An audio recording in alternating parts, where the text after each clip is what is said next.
Okay, it is time for our special 8 Keys of Excellence panel discussion. And the 8 Keys of Excellence, go to the website 8keys.org. It's an amazing character education program. It's a free family program, and we're all on a quest. Nancy and I here on Big Blend Radio, we're on a quest to get 50 million kids living these 8 Keys of Excellence. And we're not the only ambassadors. There's a lot of ambassadors out there to do this. 50 million kids around the world and across the country to live these 8 Keys. And I want to bring our first guest on, who we call the Queen of Excellence, Bobbi DePorter. She's the co-founder of Super Camp, which is the world's leading summer academic achievement program for teens and preteens. I encourage you to go to the website, supercamp.com. It's an incredible program, and kids go live on a campus for almost a week, I think it is, and they learn the 8 Keys of Excellence, and they learn how to make decisions and just all kinds of good things. So, again, supercamp.com. And also, she is the president of Quantum Learning Network, which does a lot of work with teachers and the education role of, leadership. And so check out qln.com for that. Bobbi created the 8 Keys of Excellence, and she's the author of multiple books, including the 8 Keys of Excellence, Principles to Live By. Her latest book is co-authored with Barbara K. Given. It's called Excellence in Teaching and Learning, the Quantum Learning System. Everything is on qln.com, and, of course, the books are on Amazon. Bobbi, Queen of Excellence, welcome back. How are you? I'm doing really good. How are you? Oh, doing good. Weren't you on the show a week ago? I know. It is. Welcome back. Good to have you back, and excited to talk about the 8 Keys of Excellence. Do you want to tell everybody a little bit how that connects with Super Camp? Well, it's foundational to our program because Super Camp is all about kids discovering who they are and their values and how they're leading their life. So learning and discussing the 8 keys goes deep for the kids, where they really embrace them and they become who they are and how they express themselves. I like that. And over 35 years Super Camp this year, right? It is. We have a lot of parents who attended the program themselves, sending their kids. So we love that longevity and hear about, and they talk about the keys still and in their family and teaching their kids, and then their kids come to Super Camp and see them there. And when we talk about this 50 million, it's like I said, it's not just Nancy and I running out there doing that for sure. I know you've been a huge, obviously this is what you created. You've got a number. We've got a number towards that. So we're not starting at ground zero, right? No, we're well over 20 million, and that we have thousands of schools that have adopted the 8 Keys of Excellence. So you think about how many students go through those schools over the years, and we're also in over a dozen countries, and they're all teaching and living the 8 Keys of Excellence in our programs. Awesome. And that's the thing, is getting them into the schools. I think that's one of the key components. I know that you also will be back on the show in February for our Family Festival, talking about the Community Alliance for Youth Success over in Oceanside, California, where you're based, up in northern San Diego. And this is something where you take the 8 keys, and not only is it the schools, but the actual community. Everyone unites. The business owners, community leaders, everybody starts to really take in the 8 keys, and it's a big push every year. It is, and I think that, what a message that sends to the students to see adults throughout the city, whether they're going into the local pharmacy, the city council, the nonprofits, they're all supporting the 8 Keys of Excellence. I love it. I want to bring our next guest on, Rob Ridgway. Rob is the creator of the Amazon best-selling and award-winning board game Spontunious, and that means we get to play Spontunious on today's show. We love that. You can go to his website, songgame.com, and he's also our road trip reporter because he goes around in his RV traveling to different places, and we love it because I think one of his last destinations was a national park. Welcome back, Rob. How are you? I'm doing well. Thanks for having me, Lisa. Hey, it's always good to have you on the show. And this is your second round with the 8 Keys of Excellence. I have to say round since you're in the board game industry. But the 8 Keys of Excellence, no pun I love intended. this. I know. I live in puns. It's Punville over here. But very exciting. Christmas season, you kick some board game booty further. Like you just keep growing and growing on this best-selling list. Where did everything land up over the holiday season with Spontunious? Oh, well, it was awesome. It started off a little bit slower than I thought it might, but it's amazing how it picks up those last couple of weeks of December, and it ended up, at the number one best-selling board game on Amazon, and I couldn't be any happier and couldn't be any more thankful than to have that opportunity. So it was pretty cool. That is awesome. That's amazing. Congratulations. And that's so cool. Thank and you. You've been doing this, speaking of the 8 Keys of Excellence and puns, for 8 years now, right? I have. Yes, I have. It's been a long road for sure. Oh, awesome. Congratulations. And yes. I think it's going to be exciting talking about excellence, because that's that continuation, versus, immediate success, or, you're definitely living that role. And everyone, again, songgame.com. I know people buy board games over the holidays, but I'm a big believer in doing it all the time. Playing games and communicating. Take your cell phone down for a little bit. You can use it in the game at some point. Sometimes you're not allowed, but it is. I think when people go on family vacations, get together. It's a way to start bonding. Yeah. I think that's one of the coolest things. Is sometimes families haven't seen each other for a long time, and sometimes it's like a way for, to just get back into that circle of communicating with each other. Yeah, it's a great way for people to connect on a a personal level, and we have so much technology these days, especially the kids growing up and are addicted to their cell phones and TV, and we can just unplug from all of that and sit down around a good old-fashioned board game and interact with each other. I think it's very healthy for a family to do that. Right. I like it because I think it's really fun when you have different ages involved, and so teenagers are going to hear what their grandparents liked in music-wise, and they're all going to be looking at each other like, what? I know. That's cool. It really helps you learn about each other that way, Yeah. for sure. You find out like what kind of music your kids are listening to, and the kids are finding out about what kind of music grandma and grandpa used to listen to, and if you look at it that way, it's a kind of a family educational experience. It is. I love it because it also it's the history of music, because even now, if you look at a lot of music, everybody's incorporating styles from way back when into now. So I think it's super cool to get going. I want to bring our next guest on that Rob introduced to us, Matt Scott. He is the author of the Find Something Awesome How-To Book Series for Kids. There's 4 different levels. They're quality. It's just, they're beautiful, books. Amazing illustrations, stories. It's something that parents can sit down with their kids and really connect with them and have a discussion, and gets them to think. It gets them to take fear out of their lives, which I really like, and also to have positive, think of things, make a choice. Are you going to spend today in a positive or a negative mode? It's like as soon as you wake up, which button are you going to push in your brain? And this is like brain food for kids and soul food as well. So go to findsomethingawesome.com. Of course, it's also available on Amazon, as is Spontaneous, the board game. Welcome back, Matt. How are you? I'm great, thanks. Thanks for having me. Hey, Rob. Hey, Matt.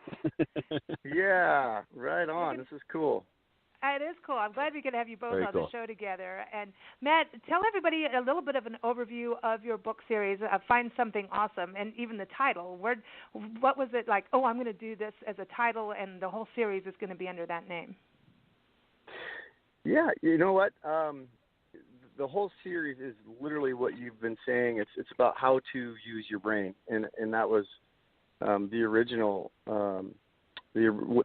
tagline. And we all have one. We all use them. We all get angry. We all get frustrated. We all can be happy. But nobody's really teaching what all of that means and how to do it.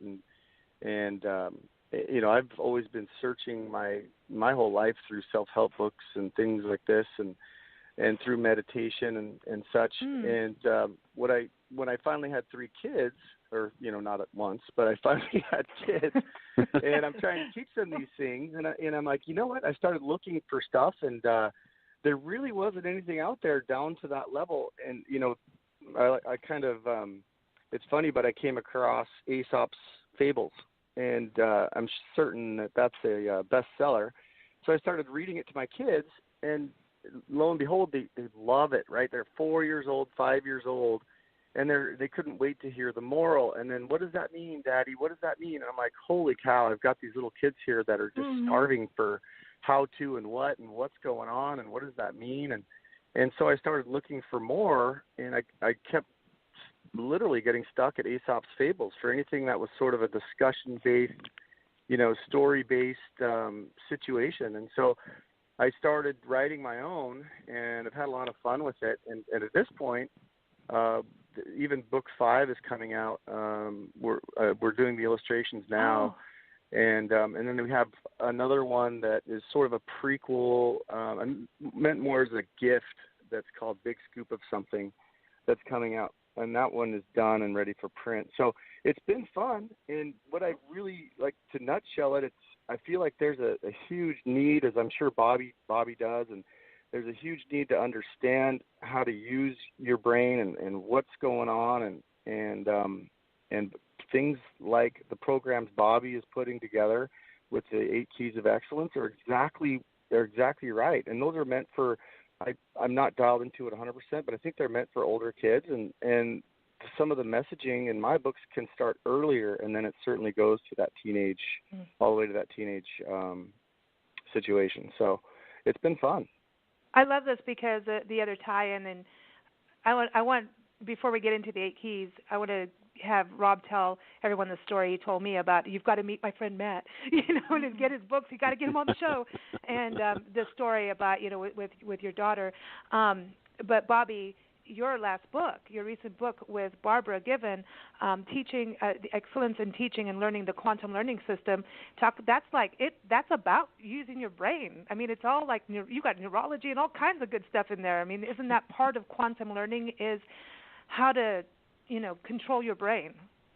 It is, and without just giving strategies, people want to know the why behind it, because they often don't have the motivation to use it unless they really understand what's in it for me and why am I doing this and where does it connect. And then they have more motivation to keep using it or trying it or applying it to their life.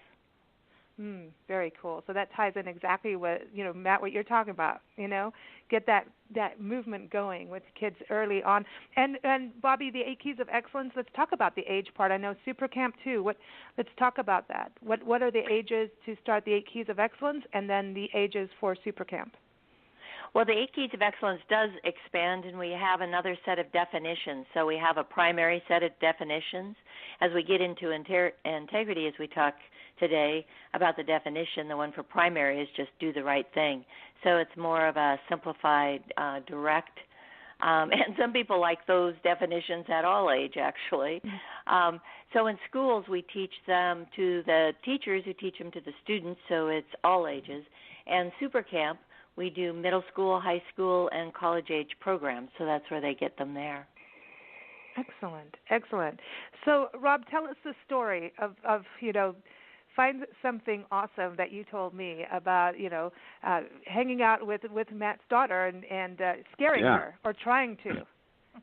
Well, I was in California several years ago. I had a bunch of meetings with Mattel and Teenage Mutant Ninja Turtles, and I always stay at Matt's place. He's from Montana, as I am, and he's kind of been a mentor to me in the past. I just love going and listening to his wisdom about how things apply to life in general, and it was kind of a neat experience because we were talking about this kind of stuff, and I remember chasing his kids around, playing tag or whatever around the couch, and his daughter came running back around the couch towards me, and I kind of put my foot down and was like, "Rawr!" And she came right at me, and it was like, rainbows and butterflies, and I was like, "What?" And Matt kind of looked at me and said, "What did she say?" And I said, "She said rainbows and butterflies." And he started laughing. What was that all about? And he goes, "Well, she was having some trouble sleeping the other night, and I came in her room and she was bawling, and basically, she was worried about monsters or something being in her closet or under her bed, and I started, telling her that, monsters are actually afraid of your favorite things. And she was like, really? And he said, well, what are some of your favorite things? And she said, rainbows. And he said, well, what's another one of your favorite things? And she said, butterflies. And I said, yeah, monsters are afraid of rainbows and butterflies. And so when she saw me, do the raw thing to her, she came right back at me and was like, rainbows and butterflies. And I stopped dead in my tracks. Because it caught me off guard. There's a boogeyman out there. I don't know if she was like listen to 5 years old. Yeah, there's this 5-year-old that just like stopped me, and so he told me the story about this. I'm like, dude, yeah, I've been thinking about writing a book. I'm like, you need to do it. Like, this is awesome. Yeah. This is so cool. Like, you need to do it. And so, probably within the next year, I think you had it written, didn't you, Matt? Yeah, and then I kept diving into it with my kids as we've all grown together, and the second one came out. I ended up publishing the first two at the same time. The second one's called "Have You Ever Thanked a Rainbow?" The first one's called "What Color Is Your Butterfly?" And basically, in 2 words, it's love and give thanks, and why, and what does it do, and how does it work, and all of these things. So it's been pretty fun. I enjoy Rob's experience with that. We've got a lot of those stories, and it's always a continual work in progress, and you keep working through it, and the whys become more meaningful and deeper, but the ultimate messages are still exactly right. You find something that you imagine something that you love, or you find something that you love, you're literally loving. That's what you're doing. You're saying, wow, that palm tree is beautiful. That is really an awesome thing to look at right now. Well, what you're doing with your mind is you're loving. You're shutting off the negativity. You're coming to your current moment. However you want to say these things, it's all the same thing, and you can dumb it all down in one statement. Find something awesome. Look around. Try and find something awesome that you're thankful for, then be thankful for it.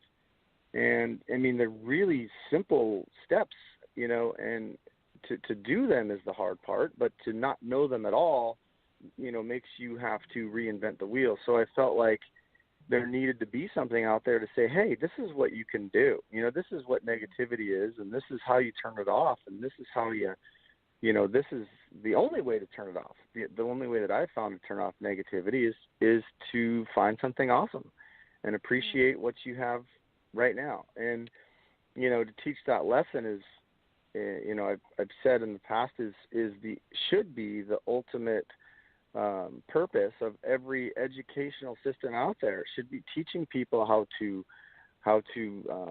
find something awesome and be thankful, and why, as Bobby was saying.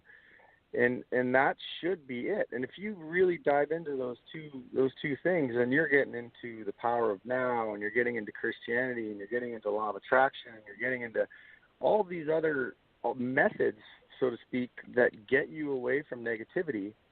And they all have the same messages. It's all love and be thankful, and then set your goal and watch the world respond. And it's incredible. I love that we're talking about integrity and excellence today, because they pan exactly into those two messages. You can't have a creative mind, or you can't be positive unless you know how to love, what it means, what it does, and how to be thankful, and then you're moving forward. Right on. Bobby, I know I want to get into the 8 keys to talk about each of the different keys of excellence, but and that's part of the 8 keys is building that confidence, which is that positive role, right, Bobby? Yes, when you know yourself and you have good values and they're your core, you feel good about yourself. And that's how you have that confidence. And someone asks you your opinion, you feel good about who you are, what you think, and will share with others. And so the 8 keys of excellence, again, if you go to 8keys.org, and that's the number 8, 8keys.org, and also encourage communities to really adopt this in the schools, in even board meetings, City Hall, and all of that good stuff, go to communitiesofexcellence.org. I know we're going to be diving into that a little deeper on some of our other platforms in tourism, and we're going to be continuing that conversation further through this year and going forth. So keep watch on that, and also you can go to 8 Keys of Excellence on Facebook. All of these interviews and videos and things get posted there too. So Bobby, let's start with number one. Is our main thing we're talking today is live in integrity. Yes, integrity is matching your values with your actions. Failure leads to success is learn from mistakes. Speak with good purpose. Speak kindly and honestly. This is it. Make the most of every moment. Commitment.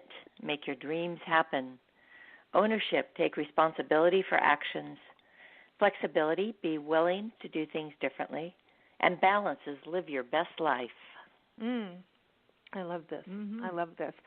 Okay, so now let's get into the discussion of what excellence is and integrity. So I'm going to ask each of you, what does that mean to you? Because a lot of times, people think of success. I know as we, travel the country and talk to people in communities, and we do our seminars on smart tourism and smart partnering.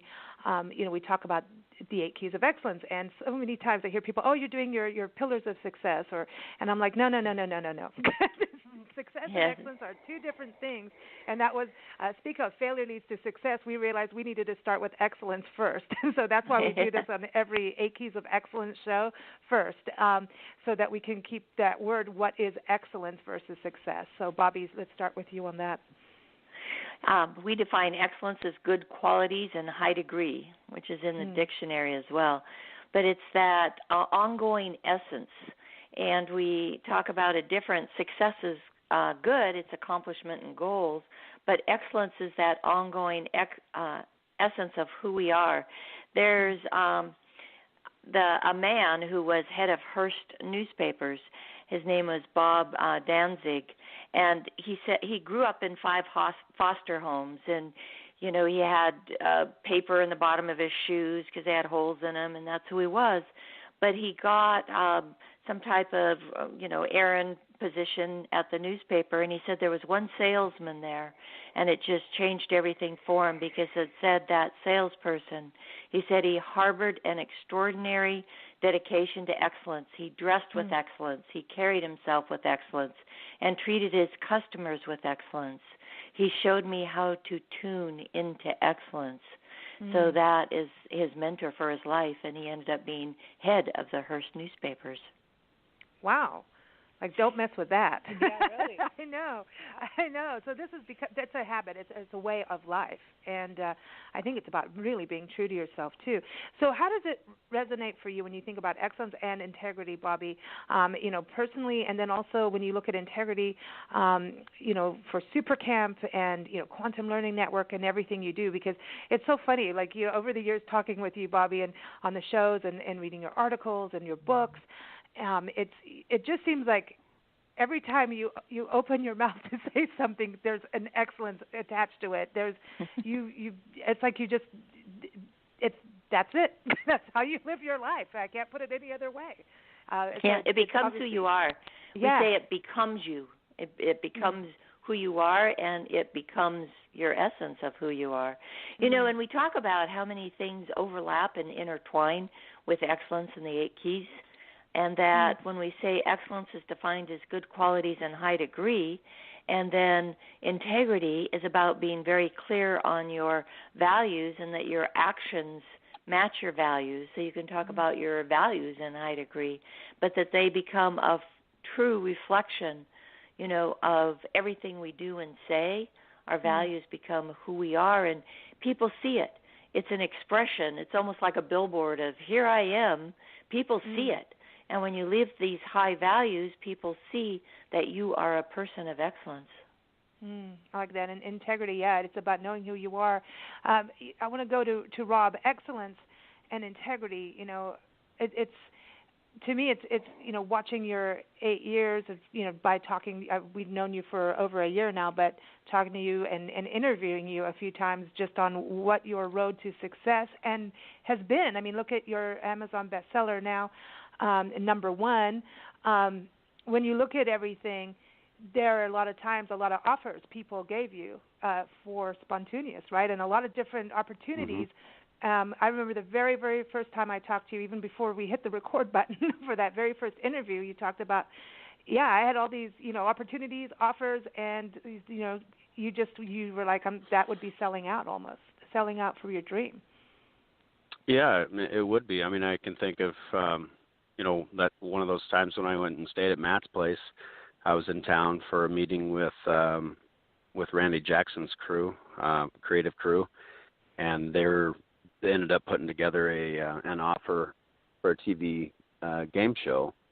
And, I was, talk about excited. I was like, I'm going to have a TV game show, with Randy Jackson. And then I get the offer in, and they basically, wanted the rights to everything, and including the board game. They wanted a huge cut of that. And I just, I was desperate at the time.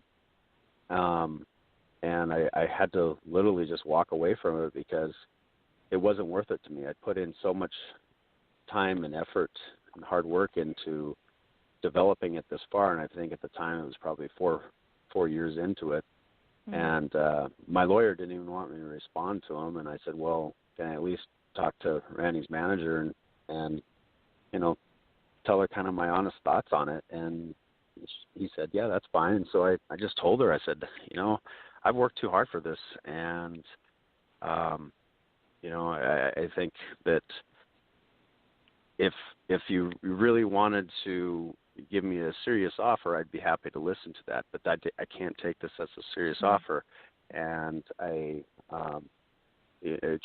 was kind of a slap in the face because I would be giving up everything that I believed in order to take that deal. And so I just ultimately I said, I'd rather keep it myself and risk going broke, but I'll be staying true to what I believe in by doing that. And so that's what I chose to do.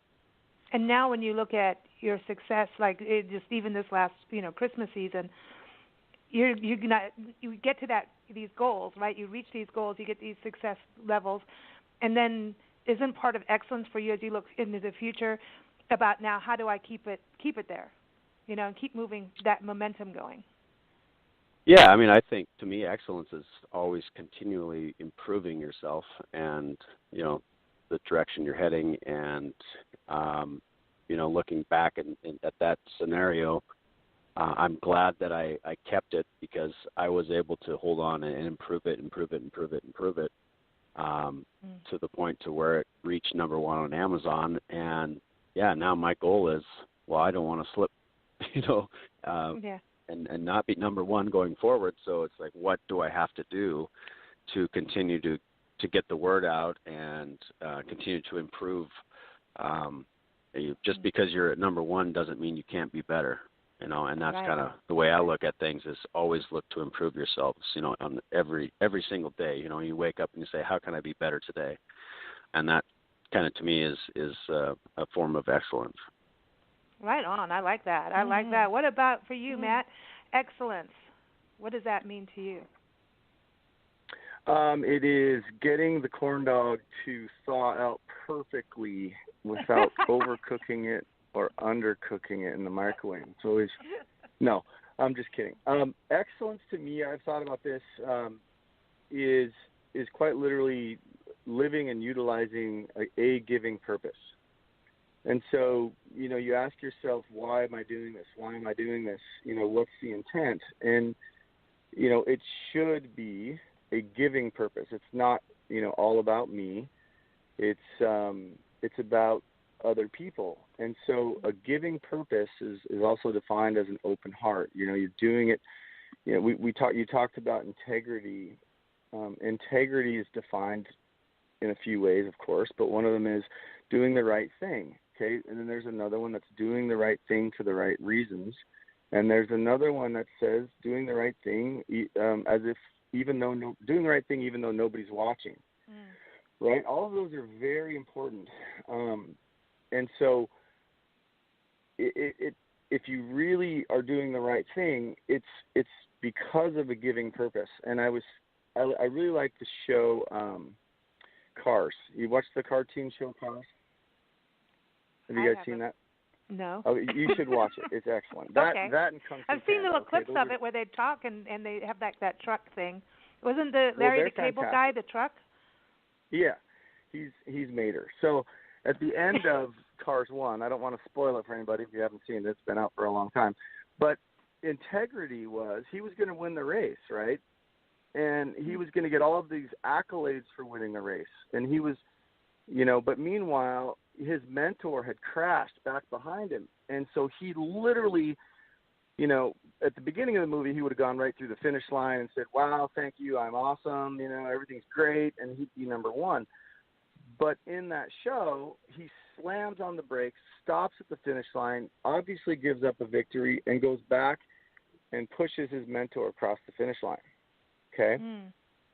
That's integrity. That's doing things for the right reasons. And it's not even it's doing things for the right reasons even when everyone's watching. He would have gotten all these accolades, but really his giving purpose was to love. It was to have a giving purpose in the first place. And guess what happens at the end of the show? He's an ultimate hero. Everybody really loves him, not because he won, but because he does the right thing. And the guy who actually wins the race is the bad guy, quote unquote. And so the lessons are being taught in these movies and cartoons that are out there, but having the kids understand what's really going on, like, hey, why did he stop? What's going on? Well, what happened to him when he did give up the victory? Well, people loved him anyway, and so in giving you receive is that lesson also. It's a giving purpose. You're loving first and doing it for the right reasons. That's integrity. If he won that race because he wanted to win so everybody would love him and he would be number one, well, ultimately that's not a giving purpose goal, right? And so, the lesson in that movie is very powerful to integrity and excellence. And it's doing the right thing, as Bobby had mentioned, and even Rob had mentioned. It's his dream was to help people unite their families and have fun and smile through his board game. Well, if his dream wasn't to sell out to a big company to make mailbox money and just kind of hang out at the beach, it was to be involved in something that was bigger than him, that was going to help people connect and unite, and he knew that. And so he held on to it so he could continue to do that and steer it in the right direction. So all of these things are verbalized, and my intent in the books that I push out there is to describe, what these things are. We talked about values earlier. I'm 7, 8 years, 9 years, 17, 25 years old. I don't have a definition for what a value is. What's the difference between a value and a principle? And if you make them simple, kids can understand them. So like a value is something that you do in order to make you feel good, right? A principle is something that you do no matter how it makes you feel. And so doing the right thing sometimes doesn't necessarily feel good, but if that's one of your principles, then you're moving in the right direction. And then if you can live your life through a giving purpose, and that is your principle, in my opinion, that's excellence, and that's when the world starts responding. Right on. Hey, Bobby, you got both. You got values, you got principles, you got excellence, you got integrity. I'm digging it. It's like, yeah, I look at the principle as the true carrot. You must eat the one that's good for you, and I like that, the mailbox money. That cracks me up because I think that, again, is those success things. And it's interesting when you think about how quick you can give up your dreams, and that, to me, is that integrity of not doing that. Nancy, for you, what does integrity and excellence, when you look at the two of them together, mean for you? Both guys, you guys remind me of so much of different things. Like, when you're looking at Rob turning down a TV opportunity, and then I'm thinking it's a board game. It wouldn't. I can't think of anything that would separate people more than watching television as opposed to playing a board game. Where would maybe you could all laugh together at the same joke that a comedian tells or something, but the interaction between people isn't there like playing a board game. So it wouldn't have even, It wouldn't work. I have to jump in here. Yeah. I have to jump in here with a quote from Johnny Cash, because he is the man of integrity. He really is. A quote from him says, "Success is having to worry about every damn thing in the world except money." Yeah. That's I like that. It's so different from when you talk about excellence. But yeah, Nancy, go And then, ahead. from Matt's point of view too, I remember when I first got involved in the magazine world, and I'm in Africa, and I worked for this man who had Sunshine Coast magazine, and he wanted different chapters all over South Africa down the coast. And he approached me and gave me a job, and my job was sell advertising and design the magazine, take it to the printer, and get it printed, and then distribute it. So basically I did everything, and he would pay me. And he would pay the printing bill. Well, what actually happened on the very first issue, I put the whole thing together, I took it to the printer printed it, and guess who didn't pay the bill? And then I had all these advertisers that are waiting for the magazine, and I was like, oh boy, now what?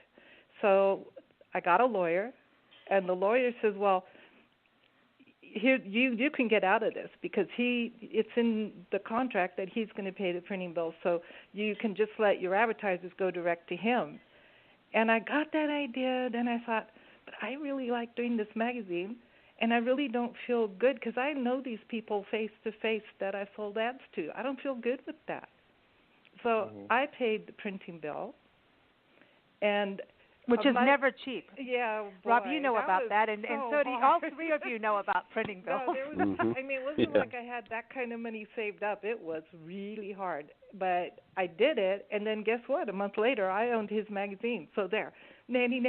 That's what integrity. That's what somebody else's failure leads to your success. Yeah, well, and I wasn't even thinking that way. But my lawyer said, well, let's turn it this way. If you're really going to be really silly enough to pay the bill, that's his words, then we're going to make it that you just bought his company. And then it was like, I don't know, there might be more out there that you don't know. How many bills didn't he pay? So we just turned it around that he didn't know what I did. Right. And awesome. That's how I got started in the magazine business. It wasn't like I went out to be owning a magazine. But and then it was because I couldn't walk down the street. I couldn't live with myself meeting an advertiser and then saying, well, go see the guy over there. He's the one who didn't pay the bill. I couldn't do it. Well, that's that. And look how it turned out. Yeah.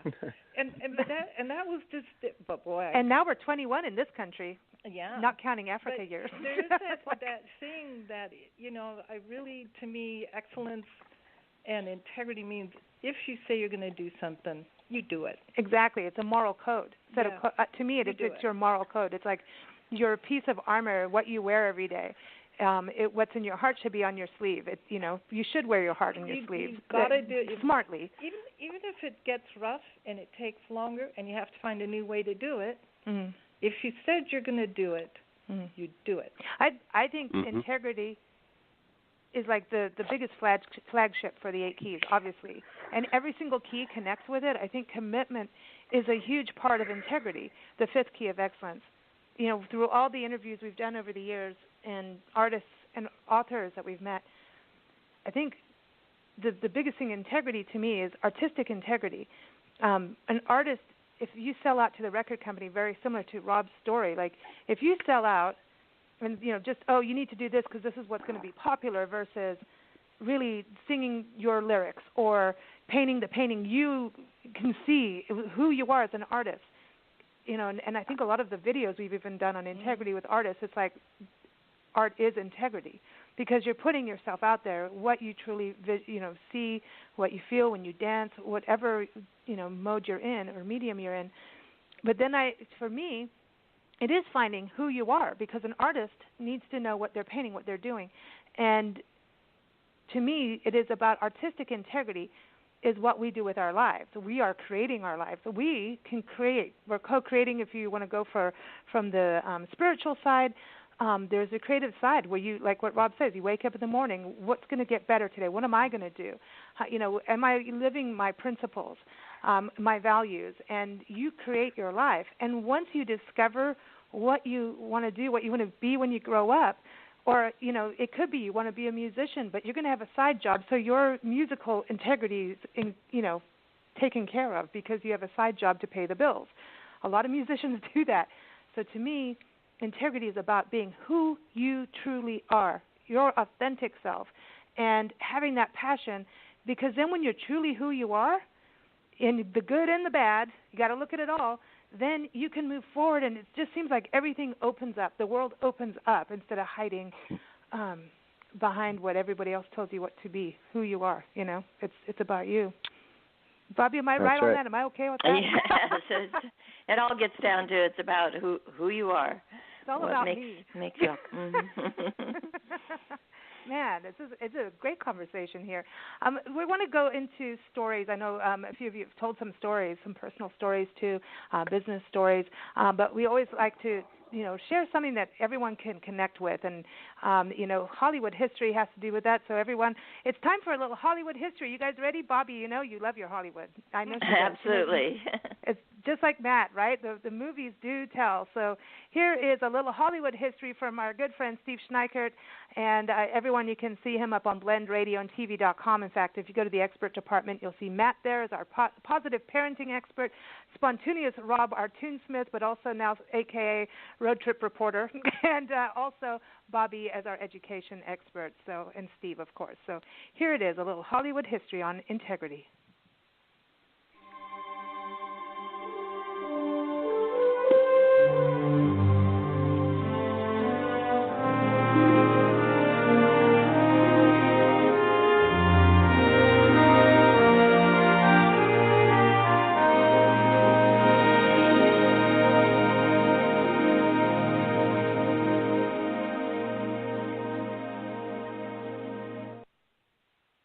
Integrity. Demonstrate your positive personal values in all you do and say. Be sincere and real. Frank Capra was to movies what Norman Rockwell was to illustration. He gave us a vision of our national identity that never ignored the challenges we face, although it was idealistic about our ability to meet them. 1939's Mr. Smith Goes to Washington, made on the brink of World War II, was criticized for its portrayal of dishonesty and cynicism in Washington. But ultimately, it was recognized for the very patriotic and loyal statement that it is. The film opens as a succession of reporters shout into telephones, announcing the death of Senator Samuel Foley. Senator Joseph Payne, Claude Rains, the state's senior senator, puts the call to Governor Hubert Happy Hopper, Guy Kibbe, reporting the news. Hopper then phones powerful media magnate Jim Taylor, Edward Arnold, who controls the state, along with the lawmakers. Taylor orders Hopper to appoint an interim senator to fill out Foley's term. Taylor has proposed a pork barrel bill to finance an unneeded dam at Willett Creek. So he warns Hopper. He wants a senator who can't ask any questions or talk out of turn. After having a number of appointees rejected, at the suggestion of his children, Hopper nominates local hero Jefferson Smith, James Stewart, leader of the state's Boy Rangers group. Smith is an innocent, wide-eyed idealist who quotes Jefferson and Lincoln and idolizes Senator Payne, who had known his crusading editor father. In Washington, after a humiliating introduction to the press corps, Smith threatens to resign, but Payne encourages him to stay and work on a bill for a national boys' camp. With the help of his cynical secretary, Clarissa Saunders, Jean Arthur, Smith prepares to introduce his boys' camp bill to the Senate. But when he proposes to build the camp on the Willett Creek site, Taylor and Payne force him to drop the measure. Smith discovers Taylor and Payne want the Willet Creek site for graft and attempts to expose them. But Payne deflects Smith's charges by accusing Smith of stealing money from the Boy Rangers. Defeated, Smith is ready to depart Washington, but a visit to the Lincoln Memorial reminds him of what he hopes to accomplish, along with Saunders, whose patriotic zeal has been renewed by Smith, exhorts him to stay and fight. Smith returns to the Senate chamber, and while Taylor musters the media forces in his state to destroy him, Smith engages in a climatic filibuster to speak his piece. I've got a few things I want to say to this body. I tried to say them once before, and I got stopped colder than a mackerel. Well, I'd like to get them said this time, sir. As a matter of fact, I'm not going to leave this body until I do get them said. To thine own self be true. Cheers, Jefferson Smith. Cheers, Frank Capra. I'm Steve Schneikert, and this is Hollywood History as I recall it.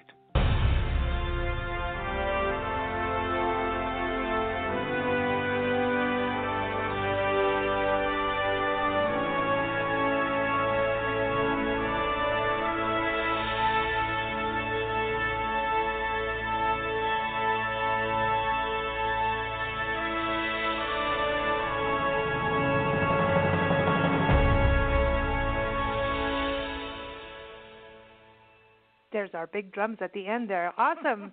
That was excellent. Senor Steve Schneikert, everybody. Again, you can find more of his Hollywood history segments on blendradioandtv.com. Just go to our expert department. Bobby, I know you love Hollywood history, but I know this is integrity, what he was talking about, and such a good piece on it. But wouldn't you also say that that connects with commitment? Yes, absolutely. I mean, we're committed to live our values, too, that they're there, but it's this ongoing commitment to what they are. We do look at the way we define values matching our actions, that these are values of good purpose, because we do get in discussion sometimes with students, if I value money, can I go rob a bank? So it's always of value of good purpose, where we feel good and we're building ourselves and others up. And I think about the values because, I value family. Well, that's easy for me. I want to go spend time with them. And then I look at something like health, okay? Then I learn about the difference between motivation and discipline. I'm motivated to go spend time with my family, and there's lots of things about health that I'm motivated and want to do. But I'm not one that really likes to physically exercise, and go to the gym, and that takes discipline. And so that's discipline for me. And we define it as discipline as doing what needs to be done when it needs to be done, when you don't want to do it. And motivation is doing what needs to be done when you want to do it, when you want to do it. So it's that difference in really knowing it. So the values to us are ones of good purpose, and then we're looking at our actions are an expression of that. Very cool. Very cool. So can you share a story with us on integrity, Bobby, whether it's personal, from your professional life, or from a movie, or whatever you want to share it from? Well, this one is a story I just love because it's from a teacher. Her name's Stephanie, and she's a teacher in Nashville. And she emailed me. And such a beautiful email, it just impacted me so much to read it because of the work we do. But it's what she said: I have been teaching the Quantum Learning 8 Keys of Excellence since the beginning of the year. My students are routinely noticed in the hallway and during their special classes for excellent behavior. Friday was a bit off. I was pulled out of the lunchroom. And on this day, during lunch, the students, two of them got into racial slurs against one another. One thing led to another, and pretty soon 3/4 of the class were fighting in the classroom. I walked back into the lunchroom to see this, and the students looked up and they lined up against the wall. Needless to say, I was disappointed. 6 of them were in tears. She said, I walked back to my room in utter silence. I hung my head and showed my disappointment, but didn't say anything.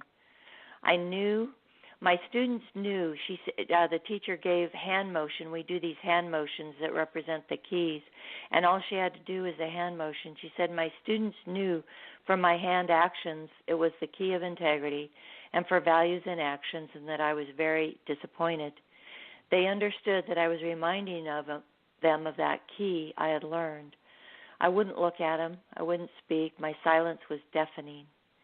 We entered the room. It was so quiet you could hear the clock ticking.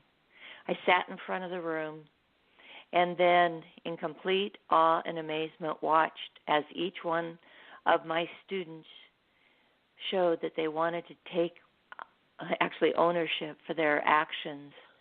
I sat and watched for a moment as each of them returned to their desks. And then, to more amazement, one of the brave students stood at his desk and apologized what he did, and the class responded, we forgive you. I sat in complete amazement and pride, my eyes filled with tears of joy, knowing that they had learned something far more valuable than textbook lesson this day. I waited for each child to respond and take turns saying, sorry, I forgive you. Finally, I spoke for the first time during this whole episode. I told them how proud I was and how much they had learned. I believe the 8 Keys of Excellence character words have done their job, and my students are truly learning good character. What a blessing and a joy to have witnessed this. Wow. It was a moment I will always treasure. That's powerful. Cool. That is powerful. That's great. I mean, it is. I mean, it's like now they're thinking, and that's what I love about the 8 Keys is it gets kids to think, and adults. I mean, that's something we've witnessed, you know. Exactly. And I know for myself, it always just like, oh yeah, you know, how are you gonna do this? But I love also it brings in the take ownership key of excellence, because I know the one thing we learned, you know, going around to schools with you, Bobby, and also being put in your teachers' training. Yeah. I don't know if you want to do that again. No, actually, we learned so much. It was about messaging, and it was I learned so much from it. Really, it was one of the most fun days. When you always talk about being above the line, and that's really part of that take ownership. But it brings in integrity. It's like, is your action above the line or below the line? You know, yes. And that's something I think it's that line, and you talk about it in your book too, the 8 Keys of Excellence. You talk about integrity. It's like, oh, I'm passionate for this, but if you actually brought in terrorism, as I remember reading this years ago. You brought in like, I may feel like, okay, I'm going to fight for my country, but that doesn't mean you start, you know, going over to another country and blowing them up. You know what I mean? There's a line of integrity of where is your passion. And who you are, where, you know, you've got to have those values of you know, being nice and kind and, you know, caring and love, like Matt was saying. So, wow, that is powerful, Bobby. You got to feel good. I mean, you've got to have so many of these stories, you know, through over 35 years of doing this. It's just, it's amazing. Rob, for you, do you have a story of integrity to share with us? Yeah, I think another one. Growing up on another one, right? Well, what comes to my mind is you know, growing up on a farm and ranch, especially from, you know, lessons from my grandfather. He would always tell me, you know, that your word is your honor, and that's kind of stuck with me, you know, for all these years. And now you fast forward to where I'm at, or where I was at here in the last few years, and I was, you know, in a big time capital crunch where, you know, I was out of money, and I couldn't move forward with pursuing my dream and my passion and taking this board game forward, because I didn't have the money to do so. And you know, I basically, even before then, my very first loan with the bank, you know, it was given to me without a business plan. Without any kind of collateral or anything, because I had worked for the banker. I worked for U.S. Bank for 2 years prior to that, and so my boss knew me, and he got to know me as a person, and he knew my integrity. He made me that loan. You know, I promised him, you know, if I have to, I'll go work in the oil field somewhere to pay this thing back, but I'll get it paid back. I'll do whatever it takes.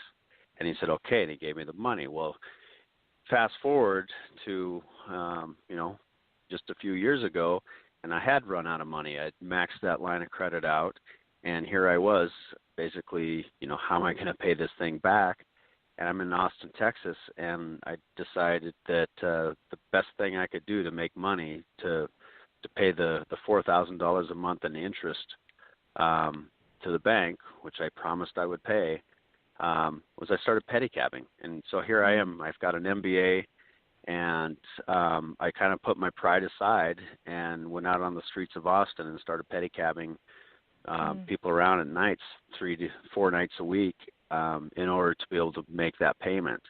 And I still, at that point, I couldn't get, I think it was a little too scary for any friends or family to loan me money at that time. But then after I was able to do that for a good year or so, I had one more, requirement for capital.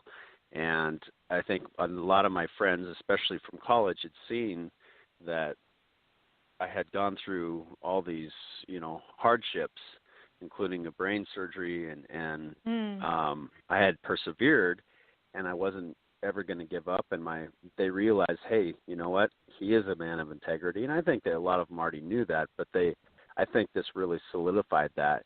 And so I was able to utilize this loan program where if I could get, between 2 and 9 people, which we call backers, to loan me a total of 25% of the money I was looking for, then this other company would loan me. They're called Able Lending. They would loan me the other 75%. Well, one of my first calls was to a buddy from college, and he's an old farm kid, and I basically told him my story and how much I needed, or what I was trying to do. And he's like, "How much do you need?" And I said, "Well, I need about $37,000 total." I said, "Do you think you could do 10?" And without ever looking at my numbers or anything, he said, "Yeah, I can do that. You promise you'll pay me back?" And I said, "Yep." He's like, "Okay." And so he loaned me the money. And I'm proud to say that, I was able to get 8 people joined on as backers and loaned me the total of $37,000 so that I could get the other money that I needed from Able in order to buy more inventory and sell it. And I promised to pay him back in 3 years, and I paid him back in 6 months. Wow. So I paid him back well ahead of what I told him that I would. And, I think that, if I hadn't had that integrity, those lessons that I had learned from my grandfather and stuff like that, your word is your honor, they would have never trusted me. And I would have never gotten that loan from the bank originally, and I would have never gotten the loans from them to keep on going when I was in dire need. So I think at the end of the day, the only thing I really have is my integrity. It's my reputation, and that's the one thing I protect more than anything is my reputation. And I believe that if someone is constantly thinking about that and trying to improve that it's only going to do them good in life going forward. I agree with you, because you, like I said, you got to wear it. You're wearing it. You're wearing who you are on your sleeve if you're being true to yourself, and that means you're going to clean up all the doo-doo real fast. Because it's like if you're going to live a life of integrity, you got some cleaning to do, and I'm constantly cleaning. I'm a Virgo, so I'm a neat freak. Well, and what the cool thing now is that I've paid them all back, and every single one of them has said, if you ever need to come back to this well, it will always be full for you. Oh, that's really nice. That's integrity. And you had commitment. Again, I keep seeing this integrity and commitment. Take ownership. It's like, I know all the keys work together, but sometimes there's these really strong themes with it. Let's talk to you, Matt. A story of integrity. Is it going to be another cartoon movie? It could be. It could be. I've got millions. I want to give a simple one that we can all do probably today or tomorrow and watch what happens. Watch what your brain does. We talk about doing the right thing for the right reasons and paying attention to your brain and what it tells you to do. So, for instance, the next time, you're in a public restroom, you use the bathroom, and you see signs everywhere that say, please wash your hands. If nobody's in there to see you not wash your hands, do you wash your hands, or do you wash your hands more often when other people are in there seeing you wash or not wash your hands?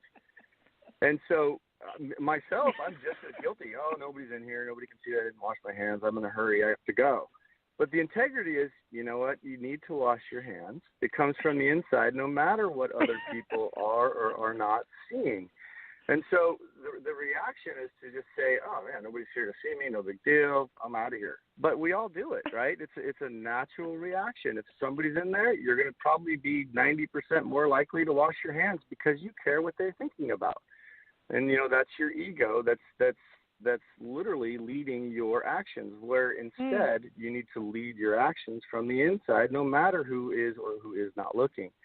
And so that's a really easy test for integrity, is just to pay attention to which voice you're listening to.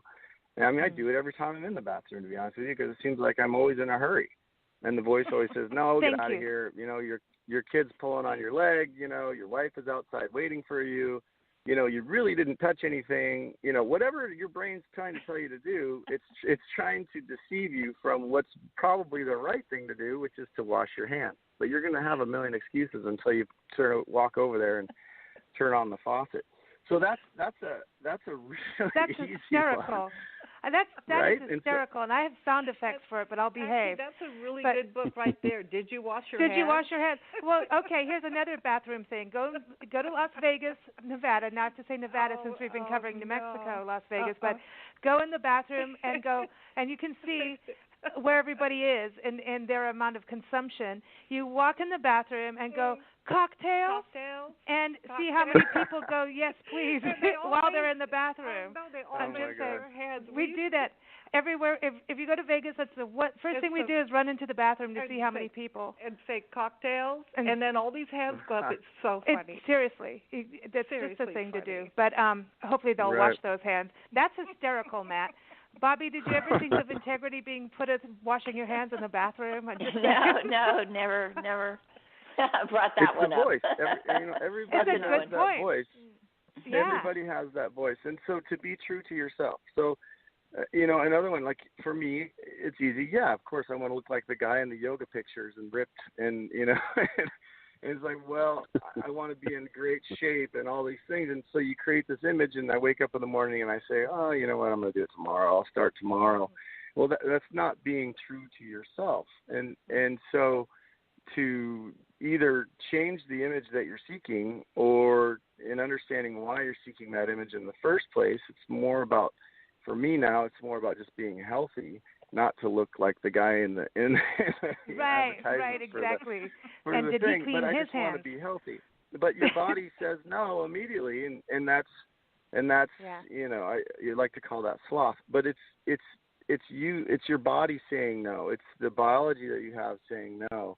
And so to have integrity is to create the dream for the right reasons, and then to take the actions that are necessary to get there, or change your dream, And so when you align those things and you realize that, you know what, I'm always going to have to battle this voice.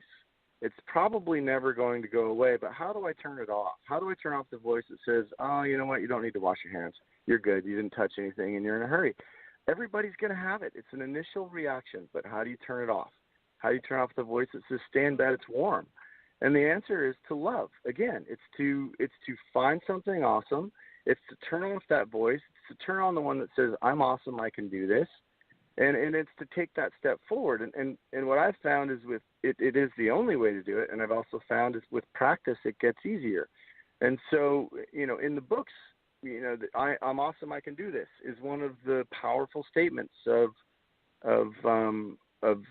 turning off that other voice. And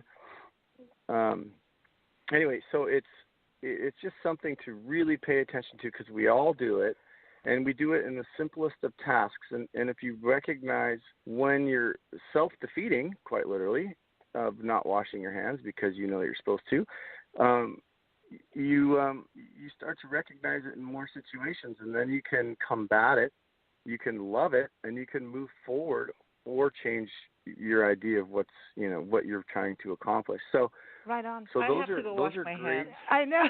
I want to move forward. Nancy, you have a story too? Okay, this is an old African fable, which I'll be really quick.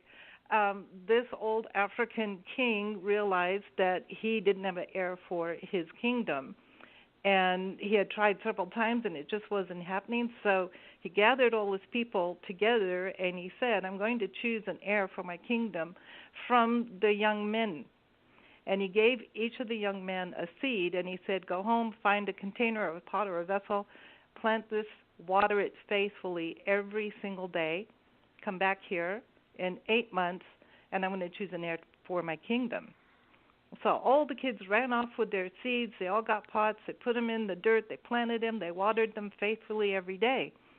And all of them had plants growing and sprouting, except for one young man. His seed didn't sprout, didn't do nothing. And he was like, wow, what's going on here? I'm watering it every day. And he brought it inside when it was cold outside, and he was ultra careful. But he had nothing growing. After the 8 months, King calls everybody together, and all these young men come forward. Some had vegetables, some had fruit, some had pine trees, and some had oak trees, little saplings growing in their pot. And here's this one young man with nothing.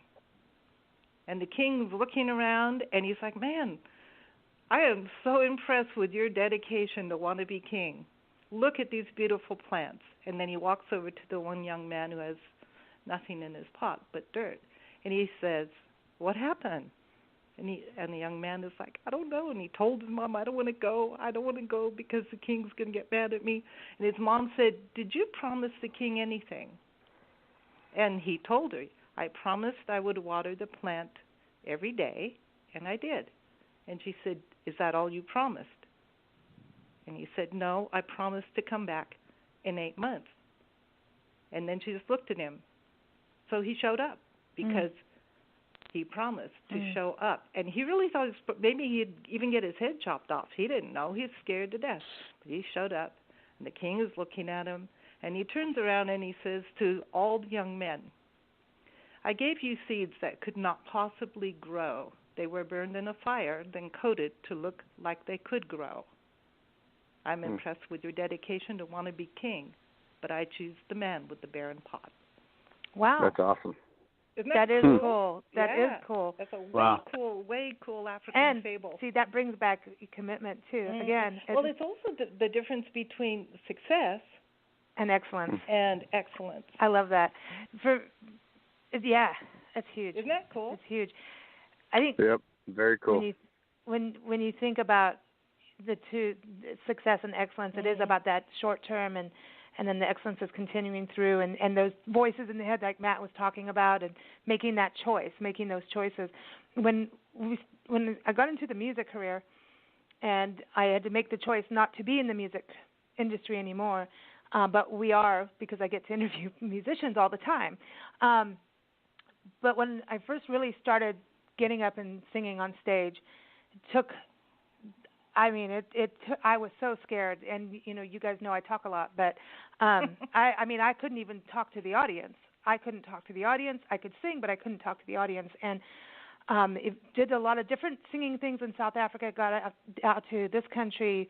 Ended up singing with a bass player from the Allman Brothers. I didn't know who the Allman Brothers were. I didn't know what I was doing.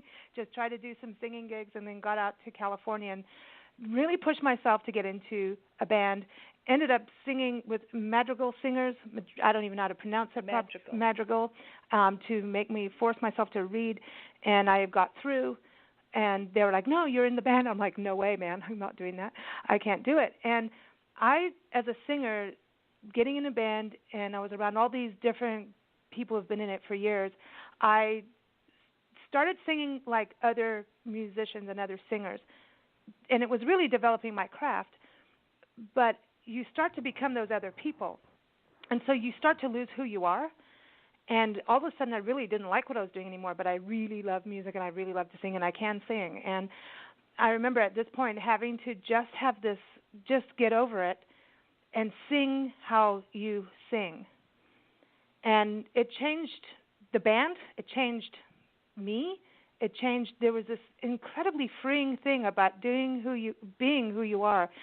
That artistic freedom that I was talking about earlier, being able to get up there, and that's when I could really wail, and I could do the dynamics, and I could do it, and I did, and then eventually I had to have the same courage to do my own music instead of covers, and those things are so freeing. So that integrity to yourself about a craft that you do, no matter what it is, all I can say is it's really freeing, it's really hard, but it's the best thing you can ever do for yourself. Otherwise, that's when you start to get happy in places, when you're not doing who you are.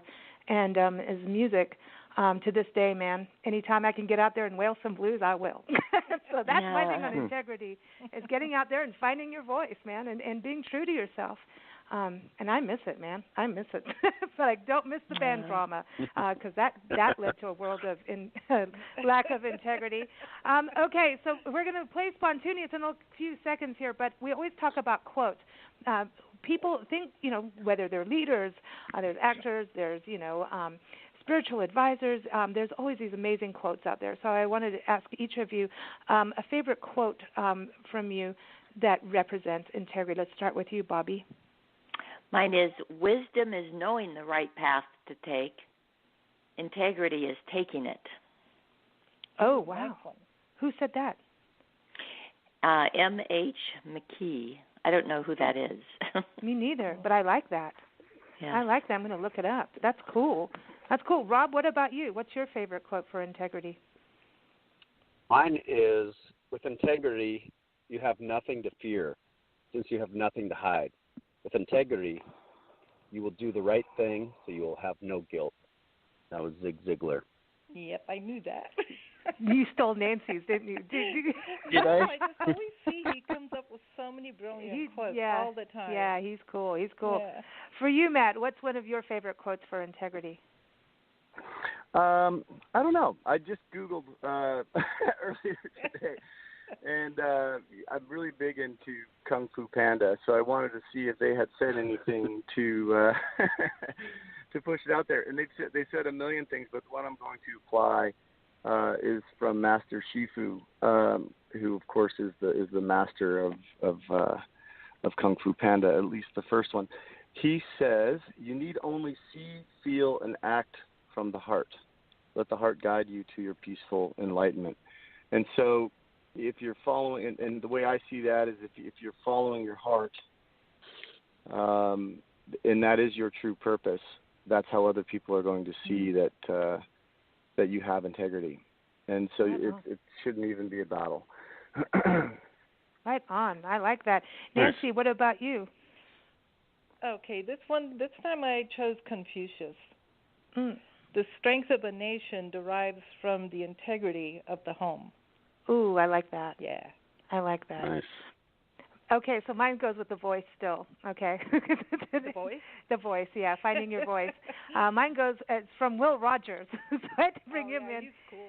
Lead your life so you wouldn't be ashamed to sell the family parrot to the town gossip. Oh, that's funny. I love that. But now it is time. So everyone, again, 8 Keys, go to 8keys.org. Be part of it. It's a free family program. Come be part of the 50 million. Let's rock the excellence effect around the world and across the country. Let's do it. Go to 8keys.org, the number 8. Okay, so it's time to play Spontaneous because, hey, who doesn't want to play Spontaneous every Sunday? Seriously. Fun. It should be talk about a habit, a good habit. It's a good habit, Spontaneous. Rob, are you ready to tell everybody how to play this? And there's the board game, and then it's our radio version. Absolutely. The super simple concept is that I'm going to say a word, and you're going to try to sing the first song that pops into your head that has that word in it. And when I say sing a song, that means just sing at least 5 words of the lyrics that has that given word in it. Go ahead. What were you going to say? I was going to say it. Last time, I know you weren't able to be on our anniversary show last week, our 11th anniversary with Bobby and everyone. We played Spontaneous, and I told everyone how you were broken down outside Carlsbad Caverns, but you got to have lunch 7,000 feet down under the ground. So you had a good time, but I gave people the words, and I did okay, except for I don't think I gave the right word to Bobby. Is there a technique on coming up with the right words? Can you help us with that? Well, in the game, the object is to try to stump the other players, so you'll want to come up with more of an obscure word. Okay. But if that 15 seconds expires and no one is able to sing a word or sing a song with that word in it, then you're going to have to prove it. So you'd have to sing a song yourself. If you don't or you can't, you get penalized. So that's kind of the key to that, to picking a word there. But in like a radio version like this, I like to pick words that are a little more common. That just makes it a little bit more fun in this setting. So definitely don't want to try to if you're picking them and I'm not around, don't try to stump them. Well, I did okay. I always try to match the word to the person, but on this game, because it's radio, we do 10 seconds, so it's the speed round of spontaneous. So the first person that gets to go is Bobby, Rob, so off you both go. All right. Bobby, I think a good word for you would be heart. Heart. Heart.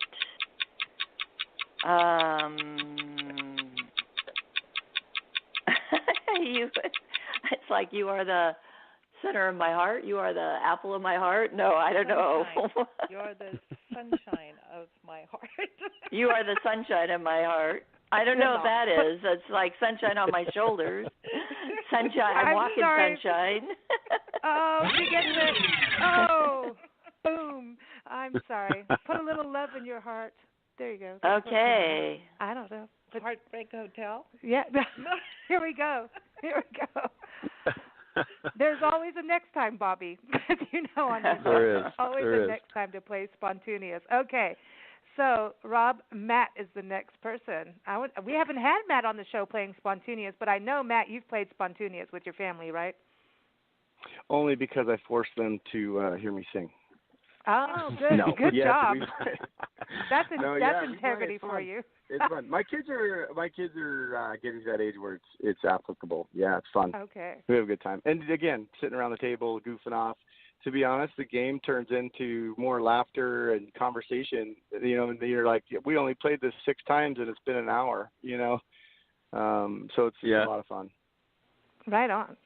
Okay, Rob, give Matt his word. Matt, boy, your word is road. Road? Yeah. ROAD? Mm-hmm. He's stalling. Oh my gosh. I'm thinking of the Dirt Road Country song. Oh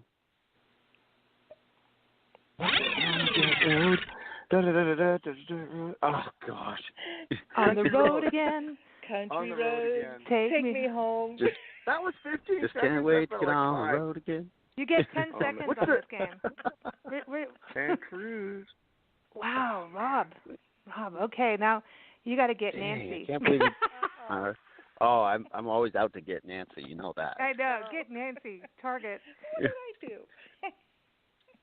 I do? Nancy, let's think here. How about sunshine? You are the sunshine of my life. You're the sunshine of my life. That's she got it. You are the sunshine of my life. Why don't we know the second part? Because and you'll always be around. Yeah, that's 5 words. Yeah, that's 5. This is the thing about sunshine. this. Having had 5 words, then you start seeing everybody start to count their fingers, like when we're kids, like 1, 2, 3, 4. Mm-hmm. Exactly. Rob, you get one. Your word. Are you ready? Oh, yeah, I'm ready. I got to come up with one. No, wait. No, I had one, but I thought that would be mean. Okay. I think your word is wheel. Wheel? Yeah.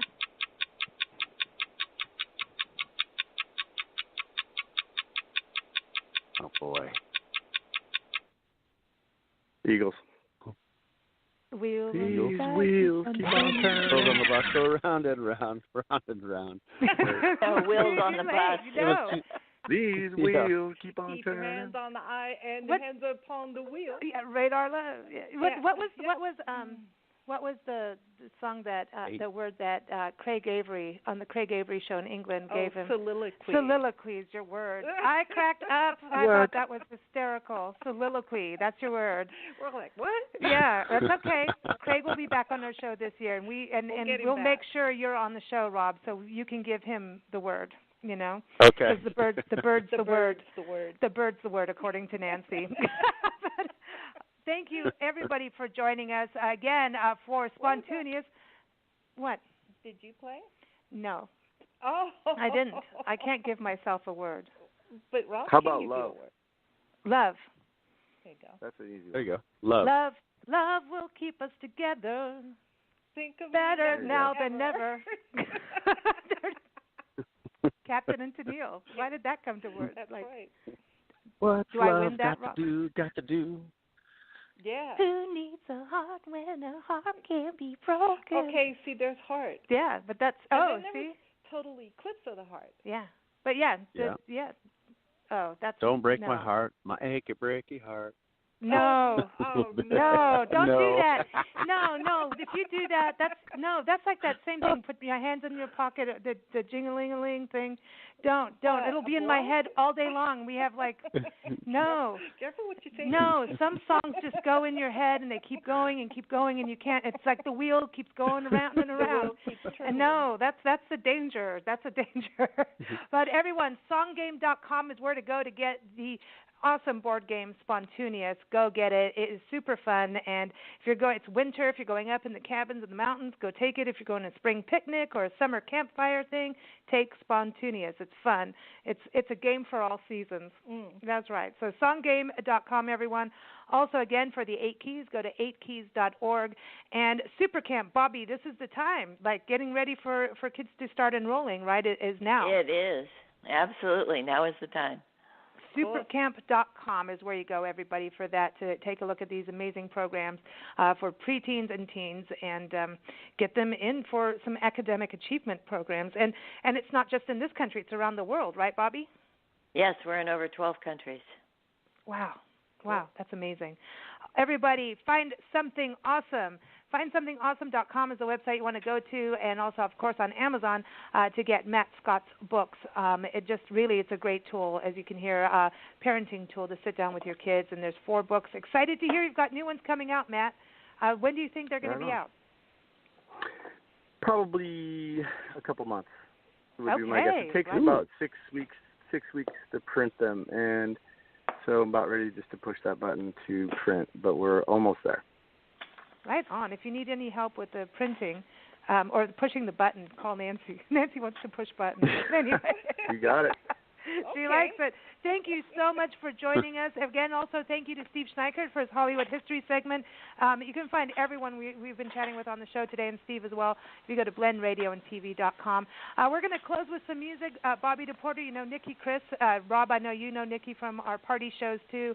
Mm-hmm. She wrote a song called Captain America. In fact, she did a whole 8 Keys of Excellence. She took each key of excellence and matched lyrics to the keys in one of our issues of Big Blend Radio and TV magazine. Captain America is one of her latest, and it's about being the superhero within you. Find your own superhero. Who are you? It goes back to what you were saying, Rob, about waking up in the morning. You know, are you going to be a superhero today? And I think that, Bobby, can we say integrity comes with, finding your own superhero? Oh, yes, absolutely. Okay, well, here it is. Captain America. You can go to NikkiChris.com, and that's NICKIKRIS. Thank you all for joining us. Thank you. Take care. Thanks. Have a good day. Bye-bye.